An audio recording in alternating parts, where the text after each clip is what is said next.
재밌는 사실 7번째. 절친한 친구이자 연인 중 한 사람이었던 아만다 레어가 회고한 아주 웃픈 사건이 있습니다. 존 레논의 부인인 오노 요코에게 달리가 그의 창의적인 속임수를 보여준 건데요. 비틀즈와 존 레논의 후광을 얻던 오노 요코는 부자였고 기괴한 행동을 하는 여자 화거로도 잘 나가고 있었죠. Hello there, friend.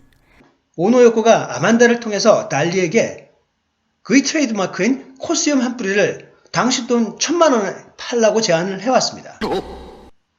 누가 그런 엄청난 금액의 제안을 거부하겠습니까? 달리는 그냥 창의적이 된 거죠. 아만다는 이렇게 회고합니다. 달리는 오노 요코가 사실 평소부터 마녀 같다고 믿었습니다. 워낙 정신 혼란하게 만드는 그녀이다 보니 그래서 그녀가 이 달리의 수염을 가져가면 분명히 마술을 걸 거라고 생각했답니다. 그는 오노 요코에게 그의 소중한 개인적인 물건인 수염을 잘라 보내고 싶지 않았죠. 라고 아만다는 회상했습니다. 그래서 그는 날 보고 정원에 가서 바짝 마른 잔디 한 개를 찾아서 가져오라고 하더군요. 그러고는 물감을 잘 칠한 후 멋진 상자에 담아서 오노 요코에게 보내버리더라고요. 그 멍청이 오노 요코는 깜쪽같이 속아 1000만원을 송금해버렸습니다.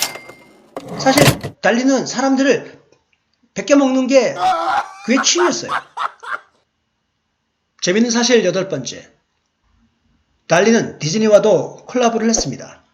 1946년 살바도르 달리는 디즈니 디자이너인 존 헨츠와 데스티노라는 만화 영화를 같이 만들었습니다. 여기서 달리는 22작품의 유화와 셀 수 없는 수의 드로잉을 그려냅니다. 그것을 존이 가져다가 영화 스토리보드에 씁니다. 하지만 8개월 만에 예산 부족으로 15초짜리 데모 영상만 남기고 그만 미완성하게 되었죠. 1999년 월트 디즈니의 조카이자 디즈니사의 상임이사로 오랜 시간 지내온 로이 디즈니가 달리의 이 15초짜리 데모 영상을 다시 되살려 영화로 개봉하도록 지시를 했습니다. 그리고 2003년 한 발레리나가 사막 풍경 속에 초현실적인 여행을 하는 내용의 만화 영화 데스티노를 개봉하게 되었습니다. 그의 9번째 재밌는 사실. 그는 추파춥스 로고도 디자인을 하였습니다. 달리는 상업적인 작업에 참여하는 것도 전혀 개의치 않았습니다. 그는 유명 청바지 회사인 갭 광고도 만들고 1968년에는 랑방이라는 유명 초콜릿 광고에도 출연을 합니다. 사실 초현실주의 운동의 아버지였던 앙드레 브레통은 달리에게 별명을 지어주기도 했는데요. 그 별명은 아비다 달러, 즉 굶주린 달러라거나 또는 간절한 달러라고 불렀습니다. 하지만 디자인계에 가장 큰 공헌을 한 것 중에 하나가 바로 추파춥스 사탕 로고라고 할 수 있습니다. 사실 10번째. 달리는 저녁 파티 주최를 무척이나 좋아했습니다. 달리와 그의 부인 갈라는 정성을 들인 저녁 만찬을 여는 것을 무척이나 즐겼다고 합니다. 하지만 사실적으로 그들의 만찬 의상을 보면 저녁 만찬은 그냥 일반적인 것이 아니었습니다. 이 만찬에 초대되는 손님들은 그날 저녁의 주제에 따라 의상을 맞추고 입고 나와야 했는데요. 게다가 저녁 만찬에 야생 동물들이 자유롭게 논일고 있었다고 합니다. 1973년 그는 갈라돈이라는 제목의 아주 이상한 요리책을 출판하기도 했는데요. 그 요리책에는 달팽이를 집어넣은 송아지 커틀릿이라든지 솔방울을 곁들인 토피맛 사탕 같은 아주 이상한 재료들이 들어간 괴상한 요리들로 꽉 채워져 있다고 합니다.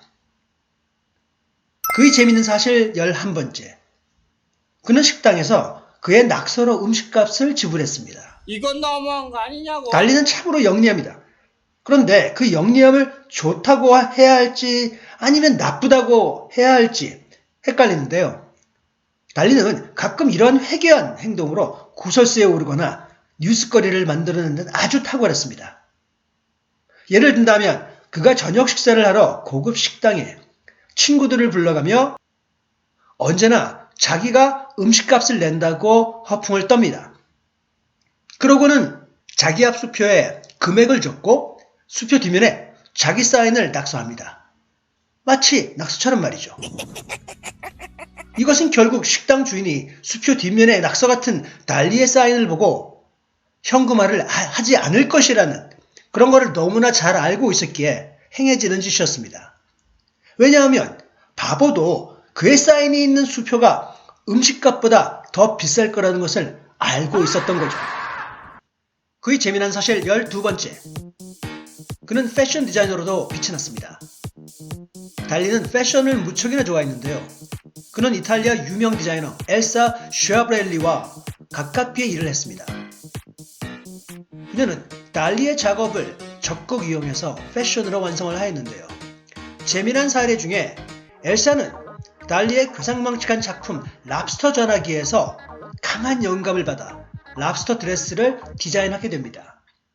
그리고는 그 드레스를 당시 최고의 화제거리였던 영국왕 에드워드 8세와 결혼하게 된 미국의 평민계층 이혼녀 월리스 심슨에게 팝니다. 그녀는 이미 전 세계적으로 왕실과 결혼을 하게 되는 이혼녀라는 그런 이유 때문에 화제가 되고 있었습니다. 결국 영국의 왕 에드워드 8세는 왕자리를 걷어차고 평민이 돼서 이 여자와 결혼을 하고 할 수 없이 그의 딸이던 엘리자베스 2세가 여왕으로 등극하게 된 거죠. 바로 이 괴상한 랍스터 드레스의 위상을 아시겠죠? 자, 달리의 독창성과 창의성이 여기서 끝나는 게 아니죠. 그는 1950년에 그의 오랜 절친 크리스찬 디올과도 협업을 했는데요. 그들이 협업한 작품은 2045년의 드레스라는 작품으로서 미래지향적인 패션을 소개합니다. 13번째 이야기. 그는 패션 디자인만 한 것이 아닙니다. 박동치는 심장 보석 장신구를 디자인하기도 했죠. 왕립심장이라는 이 보석 작품은 달리가 만든 역작 중에 하나로서 18K 금에 46개의 루비, 42개의 다이아몬드, 그리고 2개의 에메랄드와 여러가지 다른 보석들을 가지고 만들었습니다. 하지만 보석의 개수가 정말 경이로운 게 아니고요. 이 보석 장신구 내부에 기구 작동 방식에 의해서 실제로 사람이 심장이 뛰는 그런 모션을 보여줍니다. 달리의 재미있는 사실 14번째. 달리의 시계는 왜 축 처진 것일까요? 달리의 대표적인 명작인 기억의 주석은 무척이나 신기한 그림입니다. 많은 사람들이 이 작품에 대하여 매우 다양한 의문과 해석을 내놓죠. 현재 미국 뉴욕의 모마에 소장된 이 작품은 기본적으로는 꿈을 나타내고 있습니다. 몽환적으로 보이는 이 작품의 배경을 먼저 한번 들여다볼까요? 멀리 바다가 보이지만 대측으로 아주 적막하고 황량한 사막을 보여줍니다. 그리고 높은 절벽도 있습니다. 많은 초현실주의 작가들의 작품이 심리학자 시그먼드 프로이드의 영향을 받아 무의식적인 상황의 현상을 표현을 하였다면 달리의 이 작품은 다른 작품들과는 다소 다른 부분이 있는데요. 우선 이 작업에 도달하기까지의 표현의 접근법이었습니다. 1편에서도 잠시 소개해드린 바와 같이 달리는 그만이 독창적으로 개발한 무의식적 환상을 표현하는 방법을 썼는데요. 많은 학자들은 이 작품에서 축 처진 시계는 알버트 아인슈타인의 상대성 이론을 통해서 영감을 받았다고 합니다. 특히 당시 우리 사회에서는 시간이란 절대적인 가치로서 바뀔 수 없다고 느꼈죠. 하지만 상대성 이론처럼 시간을 거슬러 올라가는 초현실주의적인 면을 상상하면서 달리는 시간을 왜곡시킨 것이죠. 바로 올바른 시간을 상징하던 동그란 시계가 전에는 없던 모습인 뭔가의 영향을 받아서 구부러지고 처져 있는 모습으로 나타나 보인다는 거죠. 또 한 가지의 이 그림에서 흥미로운 것은 그림 중앙에 있는 이상한 형태의 생명체인 것 같은데요.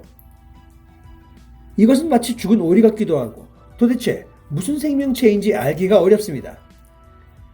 하지만 이 생명체를 자세히 보면 매우 왜곡된 사람의 얼굴로 보입니다. 이것은 달리 그 자신의 자화상이라고도 여겨집니다. 그는 과거에 자신의 자화상을 초현실주의적으로 왜곡하여 많은 그림을 그리기 시작했습니다. 자, 그 얼굴을 여기 한번 비교해 보겠습니다. 어떠세요? 많은 부분이 매칭이 되죠. 그의 마지막 재미있는 이야기. 자, 마지막으로 끝내기 전에 한 가지 저도 괴상한 생각이 들었습니다. 살바도르 달리 하면 제일 먼저 생각나는 것이 축 처진 시계와 그의 트레이드마크인 코스염인데요. 그의 코스염은 과연 어디로 갔을까요? 그의 코스염에 대한 이야기는 2017년 매장된 달리의 묘를 재발굴해서 달리의 사체를 꺼내면서 시작됩니다. 자신이 바로 살바도르 달리의 딸이라고 주장하는 마리아 필라 마르티네즈라는 여성의 소송으로 어쩔 수 없이 달리의 사체를 확인을 해야 했고 그녀는 딸이 아니라는 것으로 결국 결정나게 되었습니다. 그런데 그 당시에 달리가 신체를 부패하지 않도록 방부 처리를 했던 담당자가 달리의 모습을 확인하면서 경악을 금치 못했다고 합니다. 기적처럼 그의 코스염은 멋지게 살아있어. 얼굴에 아주 잘 붙어서 잘 보존되어 있어. 라고 말입니다. 그의 그 유명한 코스염은 마치 살아있는 것처럼 아직도 보존되고 있다고 합니다. 자, 이렇게 정말 기괴한 일들이 많은 살바도르 달리. 하지만 여러분들이 잘 알지 못했던 그 이야기들 15가지를 모았는데요. 어떠셨는지요?